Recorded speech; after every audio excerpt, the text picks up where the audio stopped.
Hey, I'm here with my good friend Kevin Panic, and he had a dream about this thing called Doers. So tell me about this dream you had, first of all. Okay, Keith. Yeah, it was pretty interesting. Basically, I was at Burning Man, which is an event, if folks don't know, an artistic event. 70,000 people assemble in the desert, and they present some beautiful art out there. And I had entered a tent where there were some NASA engineers that were rocket guys. Of course, you know how the dreams are, they relate to you. I am a NASA engineer, and I work at Kennedy Space Center as a launch pad manager. So this dream, I went in this tent, and these guys had these 3D printing machines, and they were snacking on something. And they had rocket models and, many things that I see that really provide for a great future for the kids and us if you really want to be optimistic.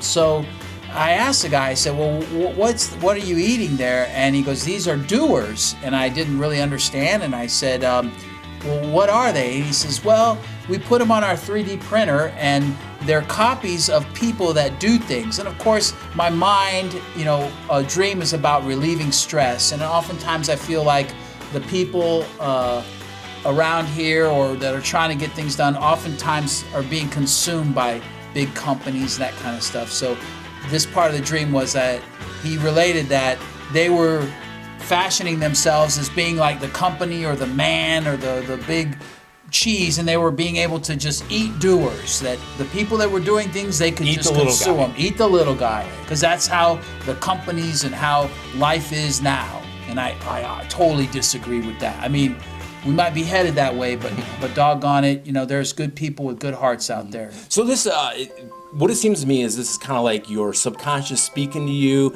and you want to turn what your subconscious brought to you in the form of a dream into reality. And so what you want to do is, so now you've kind of changed the angle a little bit, and originally you were going to have it be for this rich guy to consume the doers, but now it's kind of changed, and now it's the doer for the actual doer to reward themselves. And this candy, what you want it to do, from what you've explained to me, Yes. and see if I'm right, Yeah. is you want to make this in the form and shapes of people that maybe they submit a picture of themselves and they've opened up a bike shop or something. You say, hey, that. I'll turn you into a candy and into an interactive, almost like a virtual baseball card, so that you could follow the stats of this. Yeah, you're spot on, Keith, spot on. I felt like when I woke up, I just really thought about it. I was very excited, the fact that I seem to have stumbled upon an interactive candy. When we think about it, candy through the history of time has been provided to people, as something extra. Candy's not a food.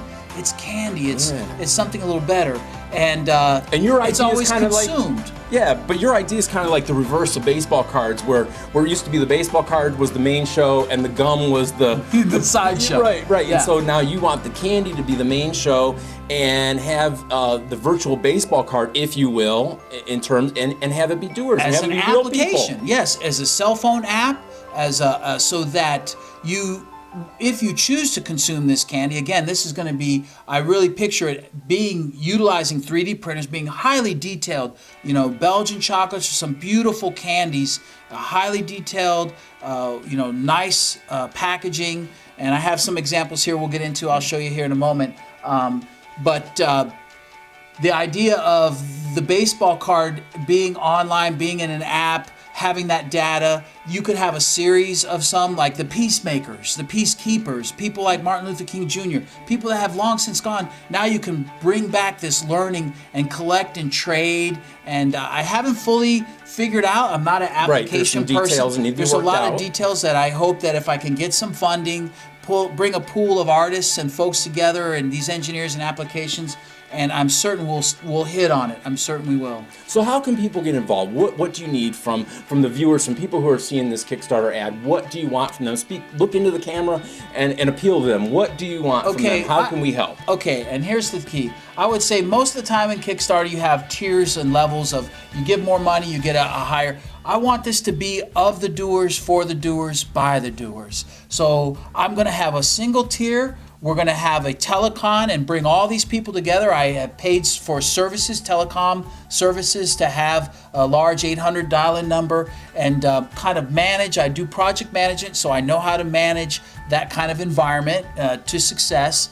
So it would be a small donation of $5. I don't need any more than that, but I need a lot of people. That's the key. So to socialize it, to put it on your Facebook, to talk to people, see if they're engaged, $5 will bring you in at this telecon level, and we will manage it together. Of course, there'll be a core team of people, but we'll absolutely keep you engaged, and then until we see it to completion and actually have some product to offer people. So show the camera the rendering that you put together of sort of kind of what you would like it to look like in the end. I'd love to, Keith. So basically the packaging I've done here, again, you know, right, this is just an tough. artist. Yeah, it's so tough. So I had to use some copper tape to try to show a beautiful box packaging. I envision it being maybe a third larger, or maybe 50% larger than this, because the candies that will be shown in here, you'll see it opens up to another small box that is very artistic.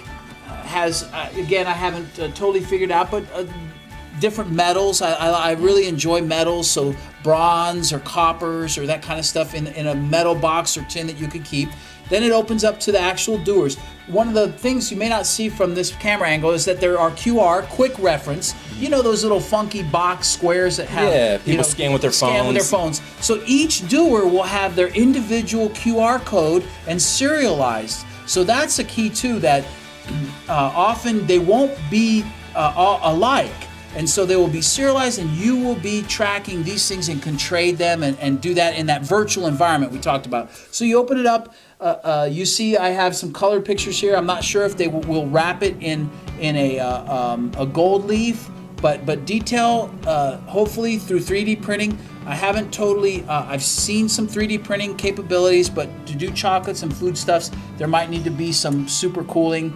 We'll revise these things and work with those suppliers to make sure that we can do that. And then on this one, you can see the way I've set this Doers box up. You had the person that, you know, for instance, this is the 1950s series of Doers. This was a plastics engineer, famous plastics. His wife, who, you know, in the 50s, wives were just at home, but no, she actually had a number of things. And then this was the CEO of the plastics industry. So these aren't the exact things that you're talking about. These are a representation of what they could look like, and people be dressed in different costumes based on, you know, what they do. Maybe one's a chef or whatever. Correct. And you could even go back in time. You could do some things like a series of the Romans or presidents, vice presidents, yes, just different leaders in different countries. It's wide open, and it will be educational. You know, that's a key factor I want to is like educate the Doers, about maybe a person that's not so famous. So kind of awesome, man. You can bring this, you can eat the candy's gone, but then you still have your virtual copy of your candy and a online. beautiful packaging, beautiful box that could be utilized as well. Yes. Awesome stuff, man. All right, well, is there anything else that you want the viewer to know about this project? Or no, yeah, one of the key elements of it is that it is going to be a not-for-profit. You know, the whole idea here is to funnel any kinds of monies or profits that we would make through this, not to salaries, not to one of these things where everybody in the company makes this kind of salary.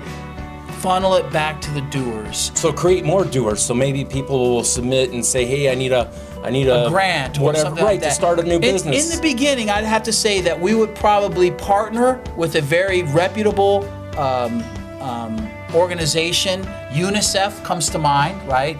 That's well known.